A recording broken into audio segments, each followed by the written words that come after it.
इस स्टॉक में वो ग्रोथ पोटेंशियल है जो तुम इस जन्म में कभी गैस नहीं कर सकते कि इस स्टॉक में कितना बड़ा ग्रोथ पोटेंशियल है। अपनी गलती का ठीकरा कम से कम इस इंसान पे या इस इंसान पे मत फोड़ो। उसका सबसे बड़ा रीजन ये है कि आपकी लैक ऑफ नॉलेज के कारण ये हालत हुई है। या अडानी जी के बीजेपी से इतने ताल्लुकात हैं तो आपको किसने बोला है कि उनके ताल्लुकात होने से आप उस स्टॉक में पैसा लगा दो। और मुझे जज करने से कहीं ज्यादा अच्छा है कि वक्त का इंतजार करो ताकि पता लग जाए कि हम जो बता रहे हैं वो आपके काम का है भी या नहीं है। Olectra Greentech is one of the finest example. जब मैंने लोगों को समझाने की कोशिश की थी लास्ट ईयर, ये भाग गया ना, मगर तुमने अपनी कब्र खोद ली है, मेरी बात याद रखना। आज आप किसी के पास चले जाओ, हर कोई आपको यही बोलता मिलता है, खरीद लेना, कोई दिक्कत नहीं है, कोई खरीद लेंगे, कोई परेशानी नहीं। अब हाँ अडानी का स्टॉक क्या हो जाएगा, वो फलाना स्टॉक है, क्या हो जाएगा उस स्टॉक में, आज नहीं तो कल ऊपर आ जाए, क्योंकि यही अंधाधुंध पैसा है। लेकिन उस अंधाधुंध पैसे को निकालने की ताकत भी तो होनी चाहिए ना यार।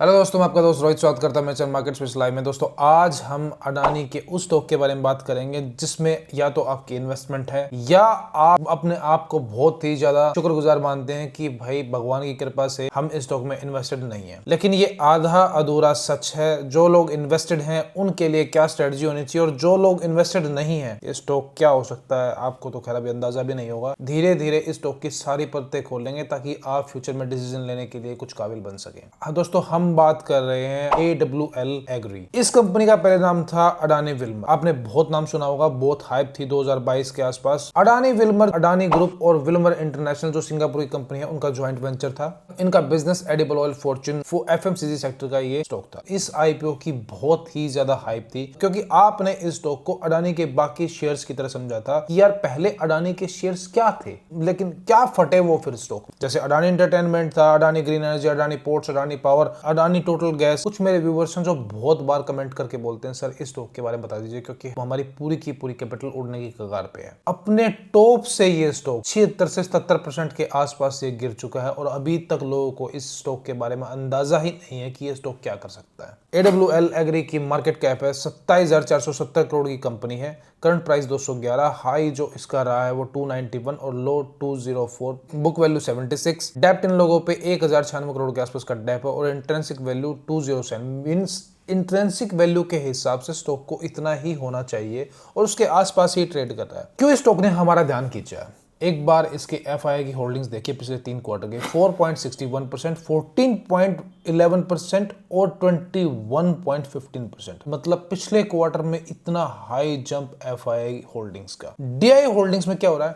DII की होल्डिंग्स भी थोड़ी थोड़ी इंक्रीज कर रही है, 8.62%, 8.82% और 9 मींस DII भी इसमें इंक्रीज तो कर रहा है। ये हमारे लिए एक पॉजिटिव साइन है कि बिग इन्वेस्टर्स जो हैं इस स्टॉक में आने लग रहे हैं। लेकिन मैंने पिछली वीडियो में आपको बताने की कोशिश की थी कि बिग इन्वेस्टर्स की मनी को देख के आप पागल मत होना, क्योंकि गौतम अडानी का नाम देख के आपने इस IPO में इन्वेस्ट किया था। आपको एक थोड़े दिन लॉलीपॉप दिया गया कि भाई अगर आपने आज पिक नहीं किया तो ये स्टॉक पता नहीं आपके हाथ से निकल जाएगा या पता नहीं आप बिल गेट्स बनते बनते रह जाएंगे, एलन मस्क बनते बनते रह जाएंगे। हुआ इसके बिल्कुल विपरीत। अभी इसकी परत दर परत ऐसी धज्जियां उधेड़ूंगा ना, आपको समझ में नहीं आएगा कि क्या हुआ है। 227 पे ये स्टॉक ओपन होता है, 226 के आसपास, 227 के आसपास, हाई लगाता है 878। आज के टाइम पे स्टॉक 211 पे चला हुआ है। ऐसे कितने दोस्त हैं जो 800 से ऊपर स्टक हुए पड़े हैं। People stuck very badly, result of FOMO में आके लोगों ने इसमें इन्वेस्ट किया था। उस टाइम पे सिर्फ यही थॉट्स आपके चले होंगे कि यार अडानी का स्टॉक है, कहां ही गिरेगा। आज अगर आप ध्यान से देखो तो अडानी के स्टॉक्स अपने हाई से कितने नीचे गिर चुके हैं। लोग अडानी टोटल गैस के बारे में मुझे ऐसे मैसेज करते हैं कि सर हम इस स्टॉक में कभी निकल भी पाएंगे या नहीं निकल पाएंगे। भाई इसने बोला था कि अडानी की शक्ल देख के आप पैसा लगा दो,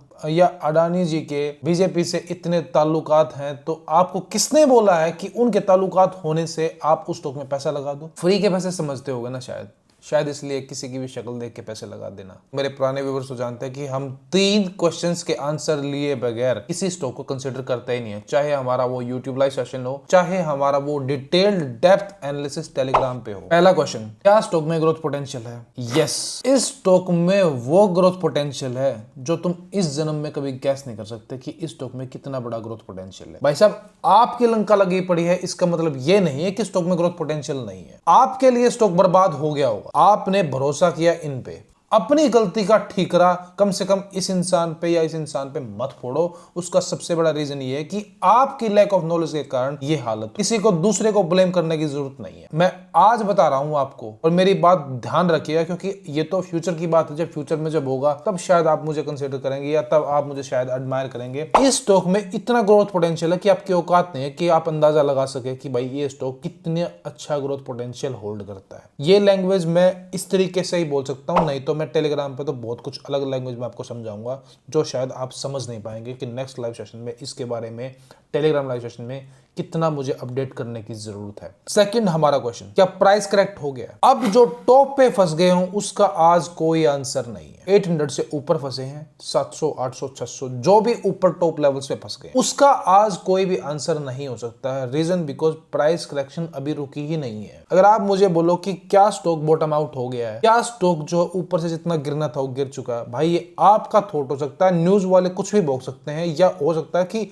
आप कहीं और से भी इंफॉर्मेशन गेन कर रहे हो। AWL एग्री का अभी प्राइस करेक्शन रुका ही नहीं है, अब ये स्टॉक और भी करेक्ट हो सकता है। और मुझे जज करने से कहीं ज्यादा अच्छा है कि वक्त का इंतजार करो, ताकि पता लग जाए कि हम जो बता रहे हैं वो आपके काम का है भी या नहीं है। Olectra Greentech is one of the finest example. जब मैंने लोगों को समझाने की कोशिश की थी लास्ट ईयर, तुमने अपनी कब्र खोद ली है, मेरी बात याद रखना। क्योंकि ओलेक्ट्रा ग्रीन टेक में तुम्हें सिर्फ इतनी सी मूवमेंट में तुम पागल हो गए हो। आज ओलेक्ट्रा ग्रीन टेक 1700 के लेवल से किस लेवल पे चला हुआ है, उन लोगों की चीखें निकल रही हैं। और क्या निकल जाएगा स्टॉक? अभी क्या स्टॉक निकल जाएगा? क्या स्टॉक बॉटम आउट हो गया है? क्या स्टॉक का करेक्ट प्राइस आ गया है? मैंने उन लोगों को बहुत समझाने की कोशिश की थी, मगर जो भी आज ओलेक्ट्रा ग्रीन टेक में फंस गए हो, मैं निकलने का मौका दे रहा, निकल जाओ। अब भी जो लोग इसमें बैठे रह गए, मत तुम्हारी कब्र खोद के देगा स्टॉक, याद रखना। स्टॉक ने जो खेला करना था, नीचे से जो प्रॉफिट बाइंग करनी थी, या जिन लोगों ने भी नीचे से जो बाइंग करके आए थे वो निकल चुके थे। अपना माल आपको चिपकाया, they got out. Stock market को बदनाम करना बंद कर दो, क्योंकि अपनी नॉलेज नहीं है इसलिए आप रोते फिरते रहते हो। कुछ लोग दान देने के लिए मार्केट में आते हो, दान देकर चले जाते हैं, फिर दोबारा शेयर मार्केट का रुख नहीं करते हैं। नहीं तो बनाने वाले तो पैसा बनाते हैं भाई, क्योंकि यही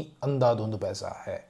लेकिन उस अंधाधुंध पैसे को निकालने की ताकत भी तो होनी चाहिए ना यार। टाइम सबसे बड़ा फैक्टर। आज आप किसी के पास चले जाओ, हर कोई आपको यही बोलता मिलता है, खरीद लेना, कोई दिक्कत नहीं है, कोई खरीद लेंगे, कोई परेशानी नहीं। अब हाँ, अडानी का स्टॉक क्या हो जाएगा, वो फलाना स्टॉक है, क्या हो जाएगा उस स्टॉक में, आज नहीं तो कल ऊपर आ जाए।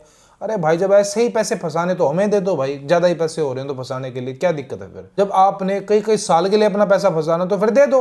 यहाँ क्यों, फिर तो कहीं भी दान कर दो, फिर तो अब तो किसी फाउंडेशन में जाके दान कर दो। इन कंपनियों को देने की क्या जरूरत पड़ी है फिर तो? तीसरे फैक्टर की जो बात कर रहा हूं, टाइम फैक्टर, ध्यान से सुन लेना। शायद इससे बड़ी चीज आपको कोई नहीं बताएगा। मैंने बताया ना पहली चीज कि इस स्टॉक के ग्रोथ पोटेंशियल का हिसाब लगाने की औकात आप में नहीं है। फिलहाल प्राइस अभी करेक्ट नहीं हुआ है, स्टिल करेक्शन पे फिर से दोबारा प्राइस है। और टाइम, ठंडी लस्सी पी के सो जाओ, इसकी तरफ देखना बंद कर दो। अभी इसको कंसिडर करना भी गुनाह है, क्योंकि फिलहाल ये स्टॉक तुम्हें धूल चटवा देगा, तो अपना खून जलाने की बिल्कुल भी जरूरत नहीं है। लेकिन ये स्टॉक अभी नहीं निकलेगा। या जो भी मेरे लाइव सेशन में पूछ रहे थे कि सर इस स्टॉक में एवरेज कर सकते हैं, अभी एवरेज का टाइम नहीं है। जो पैसा फंस गया मींस फंस गया। अभी इस स्टॉक में कुछ भी हासिल नहीं होने वाला है, क्योंकि प्राइस करेक्शन रुका नहीं है और टाइम अभी आया नहीं। तो एवरेज तो गलती से भी मत करना, सही टाइम आने दो। आपको इसी चैनल पे बताया जाएगा कि भाई अब ये स्टॉक एवरेज के लायक हो गया है, लेकिन अभी एवरेज का समय नहीं है। नेक्स्ट टेलीग्राम लाइव भूल के भी इस स्टॉक के बारे में मिस मत कर देना, क्योंकि आप मोस्टली मुझसे पेनी स्टॉक्स के बारे में, जिनका प्राइस 1-2 रुपए में चलता रहता है, उसके बारे में पूछते रहते हो। तो बहुत क्रीम स्टॉक्स होते हैं ना, उनको आप कभी पूछना प्रेफर करते ही नहीं हो, क्योंकि आपको पता ही नहीं है। और इसमें दोष आपका भी नहीं, क्योंकि आपको पता ही नहीं ग्रोथ पोटेंशियल है नहीं है। इतनी बड़ी बात मैंने किसी स्टॉक के बारे में बोली अपने टेलीग्राम लाइव सेशन में। इस स्टॉक में जितना ग्रोथ पोटेंशियल है आपको अंदाजा भी नहीं है। सिर्फ ये स्टॉक आपसे समय मांग रहा है और सही प्राइस का इंतजार मांग रहा है। जैसे ही वो सही प्राइस आएगा, आपको इस लाइव सेशन में सबसे पहले पता लगेगा। लिंक डिस्क्रिप्शन में, ध्यान रखिएगा दोस्तों। घबराओ मत, गिर रहा है गिरने दो। जो गलती हो चुकी है हो चुकी है, और गलती अभी फिलहाल इस स्टॉक में मत करो। समय आने दो। क्या देने की ताकत रखता है, सिर्फ समय की बात है। समय आने दो, खुद में खुद पता लग जाएगा, और तब हमको जज करना कि हमने आपको क्या बताया था। अपना खून मत जलाओ, आज समय का इंतजार करो। और नेक्स्ट लाइव सेशन ये मिस करने की गलती मत करना। मिलते हैं आपसे अगले वीडियो में। See tata, bye bye, take care.